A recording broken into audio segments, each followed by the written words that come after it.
Welcome back to this week's tutorial for the Mahina Cardigan Knit Along. I'm Jana with Purl Together.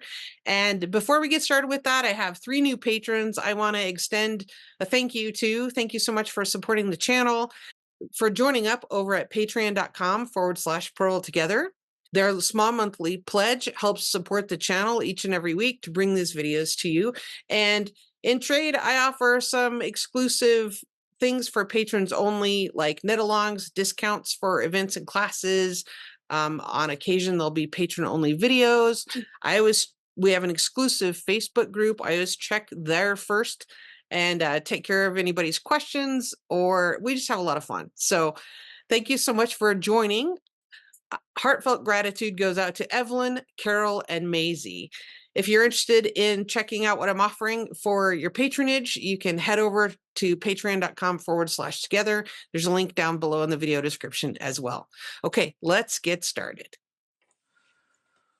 All right, last week we left off at the bottom of page 2 where we placed all of our Raglan markers. You should have 4 of them. So this, from the top down, this should be the left front. So you have a Raglan marker at the sleeve, and then these stitches are the sleeve.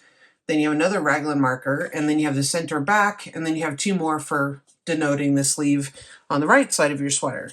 So what I want to do now is just make sure that you are good to go with the increases. For the lifted increases, both the right and left leaning lifted increases. So we'll go through that real quick. Then we're just going to have quite a bit of knitting to do until we get ready to start the pattern, the lace pattern at the bottom of the body of the cardigan. So you're just going to knit over to 1 stitch before the first marker. Okay, now we're going to do an increase that's lifted from the row below and it leans to the left. Okay, so in order to do that, we're going to use the host stitch that we just knitted, and we're going to look down. Let me zoom in here, and you're going to lift the purl bump. The way the designer describes it is you lift the purl bump from the row below.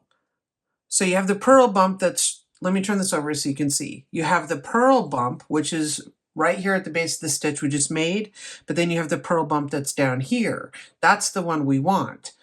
So we're going to go into the purl bump, not the one that's right up underneath the needle, but the one that's underneath right here. So just go into the middle of that stitch and then kind of tilt your needle back and lift it out like that. Then I like to knit into the back of that stitch, so then it's oriented properly on your needle for next time. Okay, I'll show you that a couple more times, don't worry. In fact, I'll show you that again.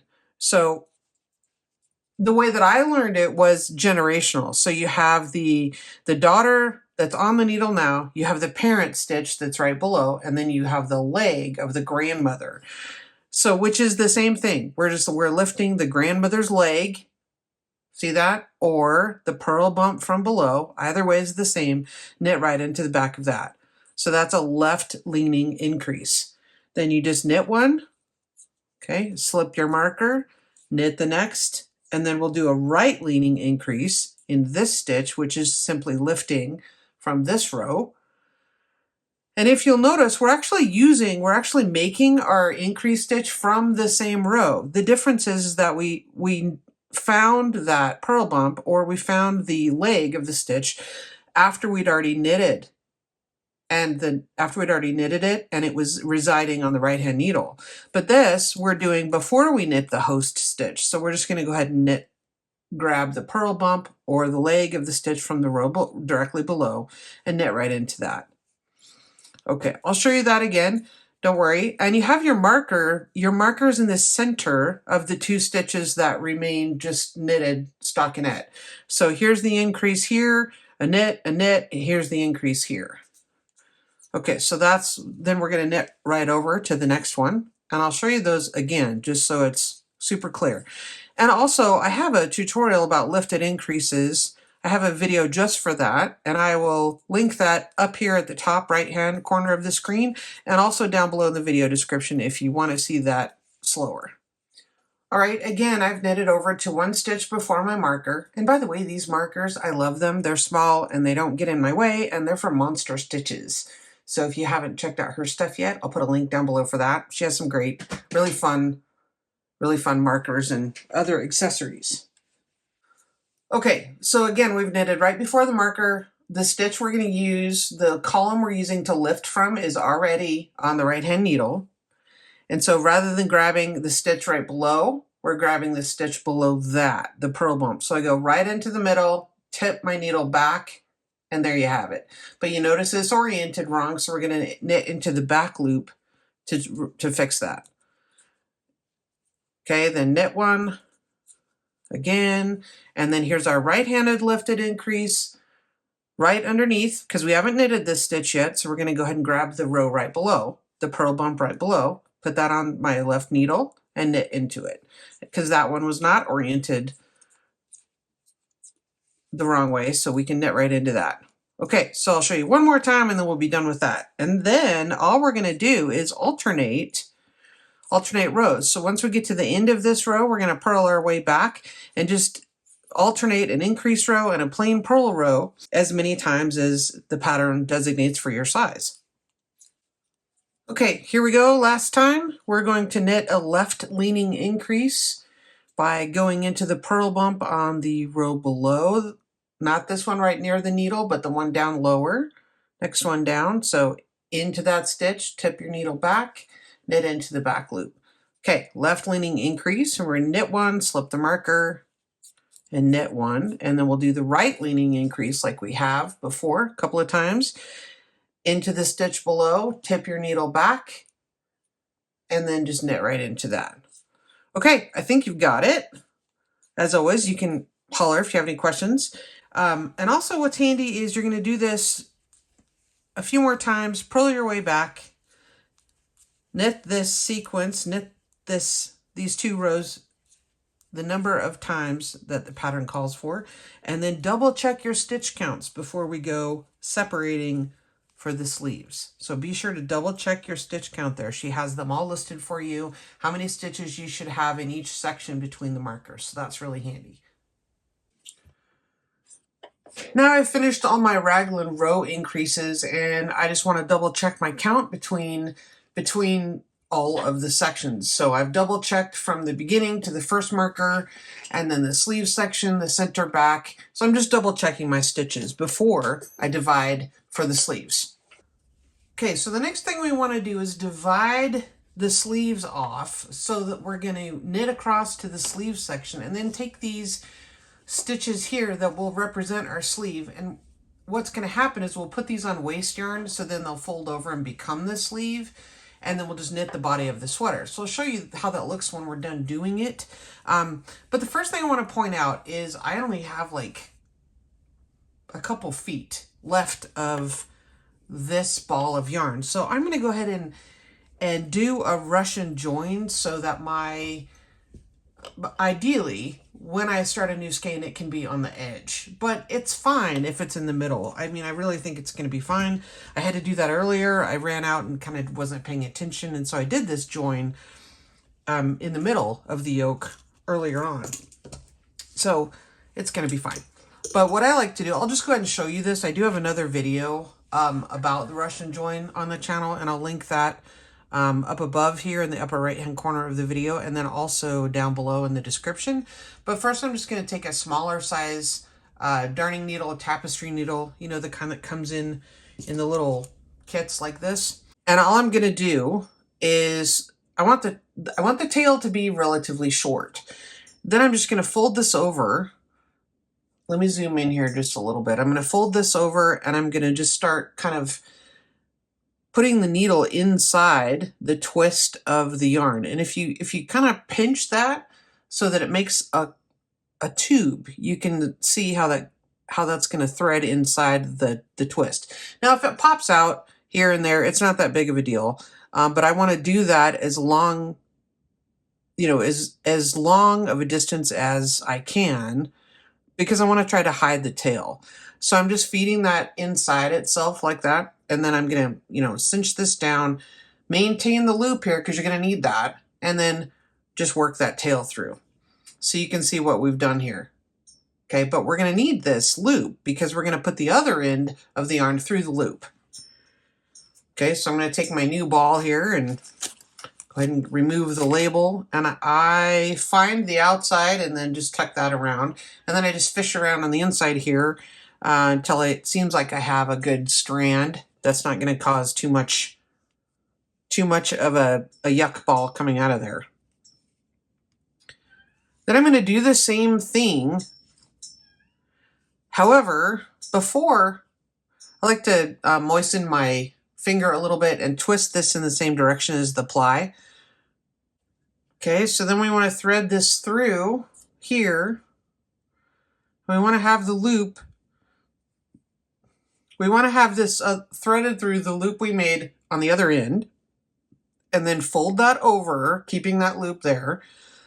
Fold this over and do the same thing where you feed the end of your needle into the ply or into the twist. Now this is a little bit ratty and it's started to come untwisted, but I think I can make it work.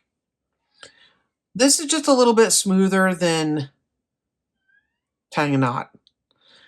If you're on the edge, and you need to just tie a little square knot, then do that. It's not that big of a crisis, especially if you're on the edge and you're going to be knitting a button band and kind of covering those tails where they're woven in. So that's not the best job, but I think it's going to be fine, and we're going to twist that back together and it's going to be knitted together. So that's the Russian join. Again, I'll put the links for the specific tutorial for that down below. All right, what we're going to do next is just knit on over to that first marker and then remove the marker. And we're going to put the sleeves on some waste yarn. Back to my Russian join here, just a second. You can tell I'm coming up on that. I decided not to try to make the knot come out on the very end. It's fine, because I didn't really want to cut off like 3 feet of yarn. So when I come up to this, I just try to hang on to things such that the tail ends up on the inside of the sweater. So I'm just kind of pinch that a little bit. And there you go. And I'll weave that in better later. And it is going to look like, particularly right here, that looks like a double stitch because of that's where the loop is. But that's all right. I'm just going to knit purl on by when I come back around. And really, once I get this, once I get here, and there, you can see that double stitch kind of thing right there, but the rest of it looks totally fine. And it's not going to show that much, especially after the sweater is washed and blocked. So I'm not really concerned about having my joins on the end. I know some people prefer that, which is why I mention it. So your choice.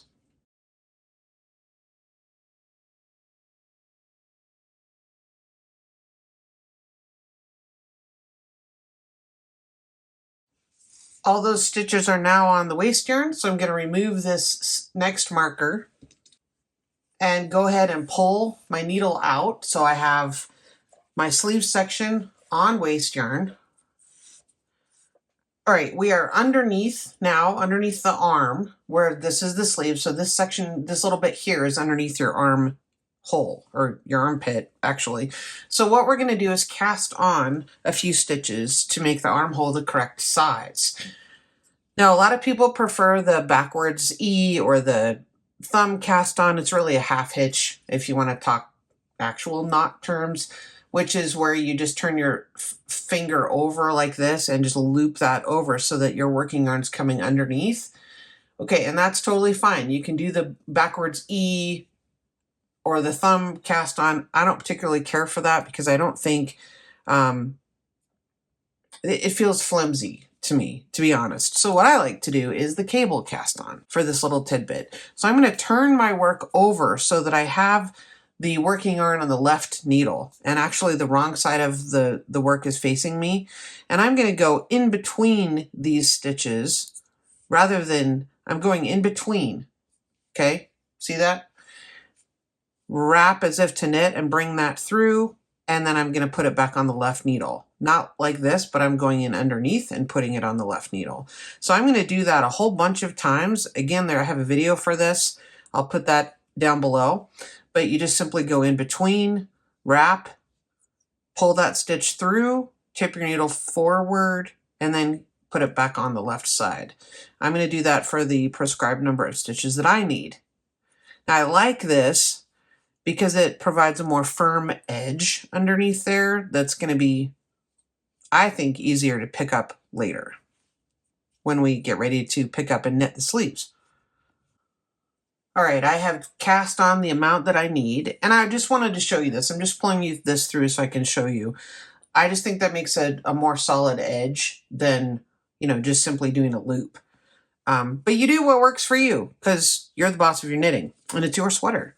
So this is just what I prefer, and you just do what works best for you. So I'm going to turn everything back over so I have the right side facing me now that I've done that, and I'm going to carry on knitting across to the next marker or across the center of my sweater. And I'm going to double check that I have enough stitches here. 2, 4, 6, 8, 10, 12, 13 for my size is what I needed to extra stitches on the armhole.